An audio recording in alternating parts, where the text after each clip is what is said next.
Hi guys! Welcome back to Coffee Talk, episode number 4. I'm Shelley Bozarth, licensed real estate agent with Keller Williams Revolution.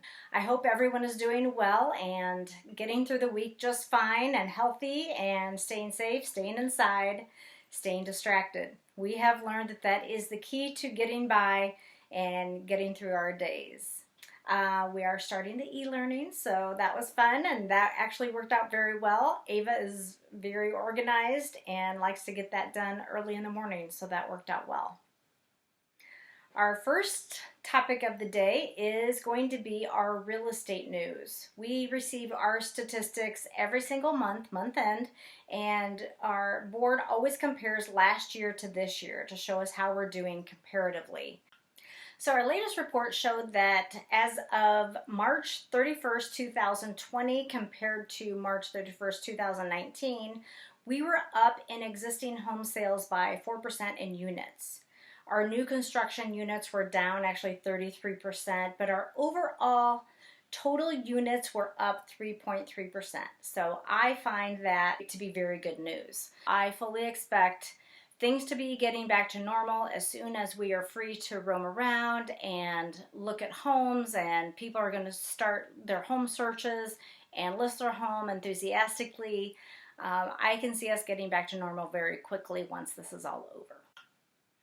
And that brings me to my second topic of the day, and that is a little bit about how to go about buying a real estate investment property. I personally have owned multiple rental properties over the last 20 years, and so I wanted to bring a little bit of my experience to my viewers and share, just in case you're thinking about buying one yourself, have kind of toyed around with the idea, maybe you're not quite there yet, but I wanted to give a few tips that I have learned over the last several years. First, and possibly most important, is that you are going to want to have an established savings account. Banks are going to require that, not only for the down payment, but also for reserves in case something goes wrong. You're always going to want money in the bank just in case, there's an emergency with appliances or mechanicals, things like that. The best way to select a property is to, number one, choose one that has the expensive updates already done, such as like the roof or the furnace, air conditioner, hot water heater. If those are only like 5 years old, those are big ticket items. So you're going to want those possibly to be done. If you're going to pay good money for the house and not get a great deal, you're going to want those completely updated, at least within the last 5 years. That's one thing you're not going to have to worry about. I would prefer, if it's me, I would prefer to pick something with those things already in place, but to maybe, update the paint, update the flooring, do something just enough to get a tenant interested in the house. Now, if you get a really good deal on a house, maybe you're going to have enough set aside to replace those mechanicals, replace the roof. But if not, I would say make sure these are done first. This will give you a head start and help you to avoid expensive payouts later on. A better option is to find something that just needs, like I said, the paint, the carpet, maybe a couple of appliances, things that are a little less expensive to take care of.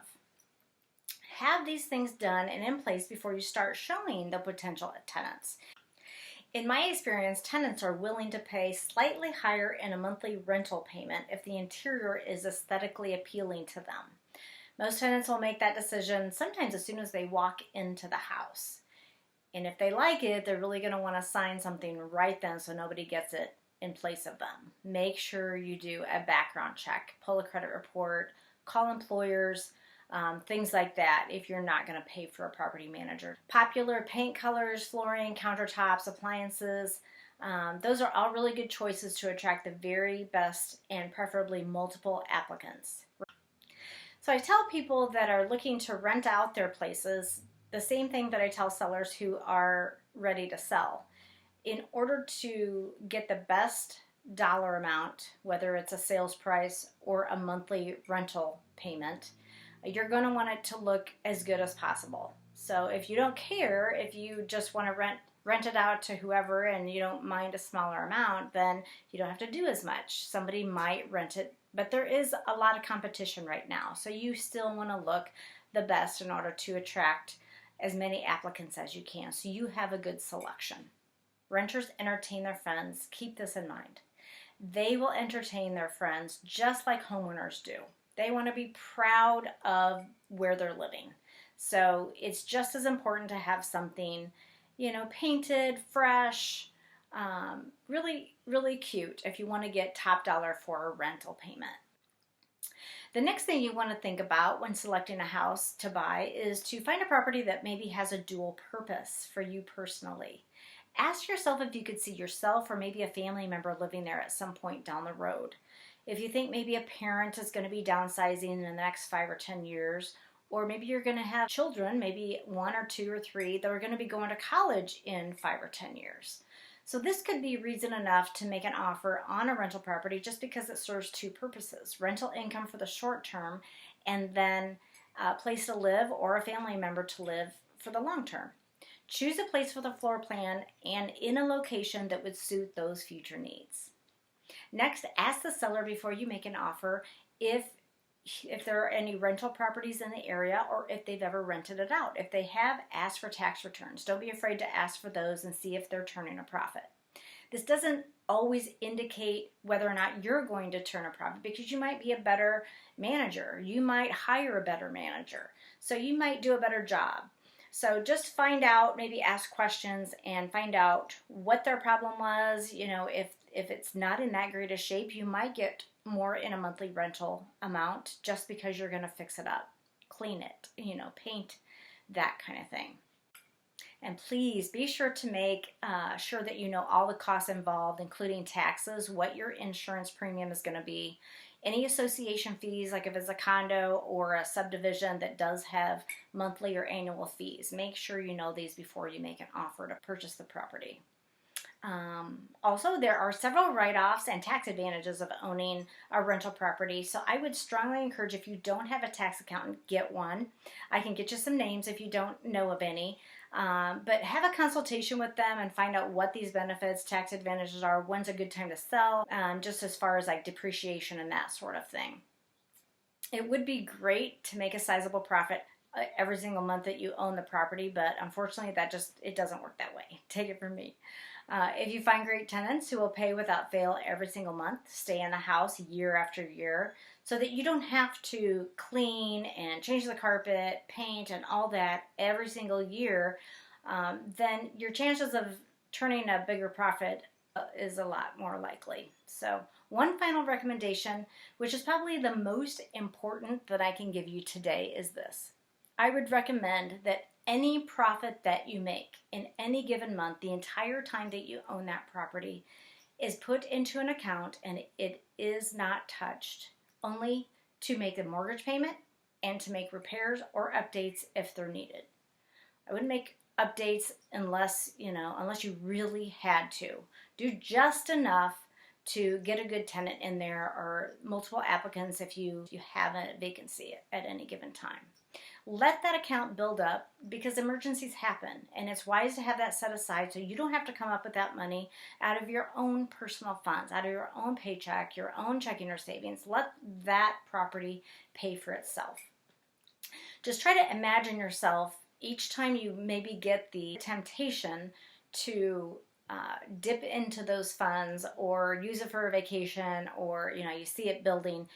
You want to just kind of stop and have a little self-discipline and imagine yourself in 20 to 30 years having that home paid free and clear, no mortgage on it whatsoever, and that renter has paid all those for you. You haven't had to come up with any out of your pocket, and if you let it build, you have a very good chance of having that happen.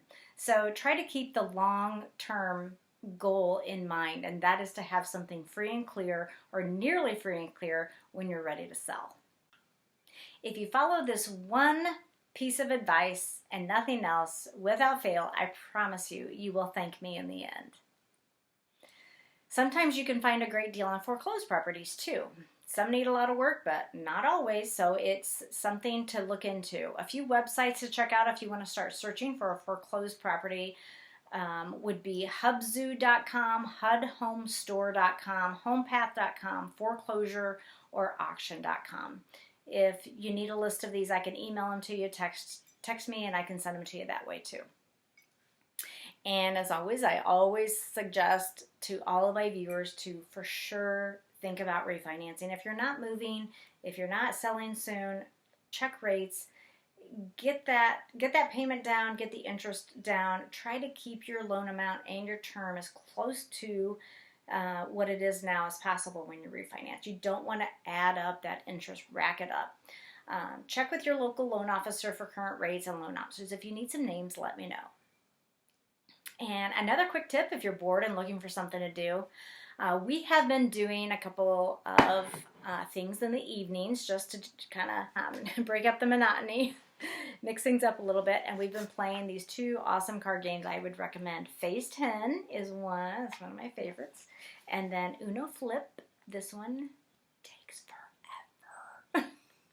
It's a long, long game. So if you just have nothing to do, it's just like Uno, but it's actually a front and back. So whenever you get this card, you have to flip the whole deck, and then you play, the other side. So it's kind of a long game. If I had to pick one, I would probably pick Phase 10.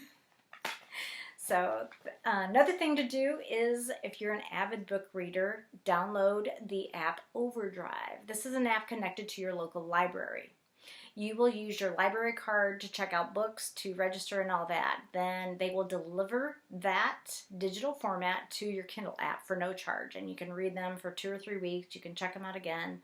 I learned this neat little tip through my book club that I joined many years ago.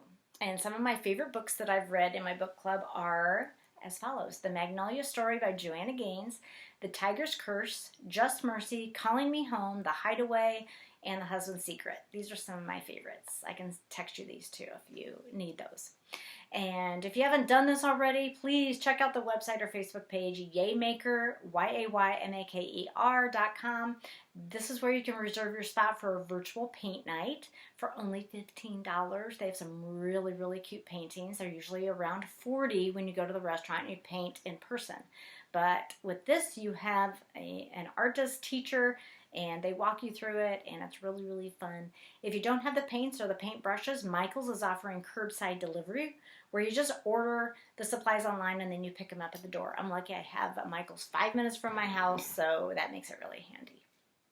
And then for kids, pack some snacks and take them on a field trip. I thought of this just the other day. Go to Arthur, Illinois. This is a fun place to go where you can stay in your car, drive around, look at tons of farm animals. You get to see Amish folks going around on their horses and buggies, and it's just fun for kids to see. It's a cultural experience.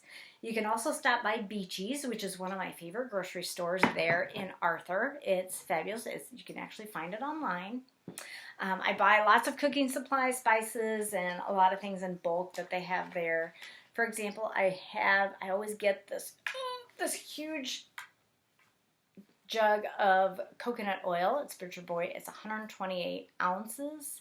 I got this for $11.49. Like, you could split this with 4 of your friends and it would only be a few bucks for coconut oil. I use this for sauteing chicken, anything. Instead of canola oil, I use this because I think it's a lot healthier. I've actually heard through the grapevine that Beachy's is not that busy as of this week anyway, so you might want to check that place out. I've also heard that Yoder's is serving curbside service. If you've not heard of Yoder's, it's one of my favorite restaurants in Arthur. It's an excellent family-style restaurant, so you can order and go in and get it to go. So I promise you won't regret stopping at either one of those places. Now, who is getting hungry? Which brings me to my last topic, my recipe of the day, and that is barbecue nachos. This is my family's go-to recipe. When we are starving, we don't feel like spending a lot of time getting dinner ready, we just start with a big bag of tortilla chips. You can go to any of your favorite Mexican spots and order chips and salsa to go. We love Moe's, so we go and grab their chips and queso. We always ask for their chipotle ranch, cup of pico, their cilantro, and then we load up on a couple of different kinds of homemade salsa as well. When we get home, we either brown up a pound of hamburger or we saute a couple of chicken breasts in coconut oil, garlic, and some salt and pepper. We chop that up into small pieces, and then what I like to do is I like to add barbecue sauce to either the hamburger meat or the chicken. And then we add the barbecue sauce, get that really hot, preheat the oven to 375 degrees, and then I just get a pizza stone or a cookie sheet. We put the chips on the pan, and then we cover it with the barbecue meat, top it with cheddar cheese, pop it in the oven for 15 minutes or so until the cheese is melted, and then you can serve that with the pico, with salsa, sour cream, chipotle ranch, cilantro, any of your other sides that your family enjoys. At our house, we like to build our own personalized plate of nachos since everybody likes something different. It's simple, delicious, and rather inexpensive. If you have any left over the next day, you can just freshen up the chips by popping them in the on a cookie sheet again, pop them in the oven for 15 minutes or so at 350 degrees. Grab some quart-sized Ziploc bags when they're cooled down. Fill those Ziploc bags with the chips, the leftover meat, the lettuce, the pico, the salsa, shredded cheese. You can crumble the chips on top if you want, and then set the kids outside to have their walking tacos on the deck or patio. Once again, you have 2 meals for one. So stay tuned next week for tips on starting a new home search, how to give your front door a fun little makeover, and a recipe for one of our favorite desserts. And folks, that wraps up Coffee Talk for this week. I hope you and your family are staying well, staying safe, and staying inside. If you have any questions at all about any of this, I welcome your calls, texts, emails. If you just want some advice on paint colors or landscaping rock or anything to do with home, inside or out, just send me a picture and I'll give you some advice, what I think looks best. One of my clients did that this week, so feel free to do that anytime. I enjoy helping people, and I'm not getting a lot of that with the shelter in place. So please text me with any of your questions. You can reach me at 309-275-7598, or you can email me anytime at shelleybozarth@hotmail.com. I'll also post this to my YouTube channel, Shelley B Dream Home. Please hit the subscribe button. I would appreciate that. And until next week, stay safe. I miss you guys so much, and I hope to see y'all soon.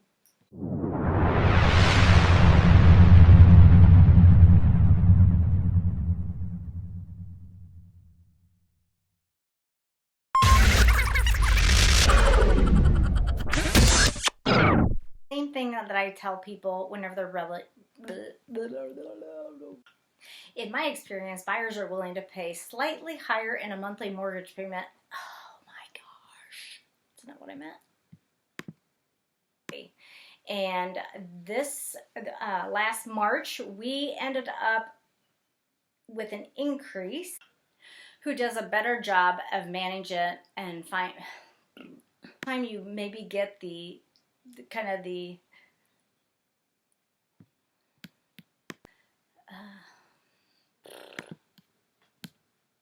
and having renters pay it.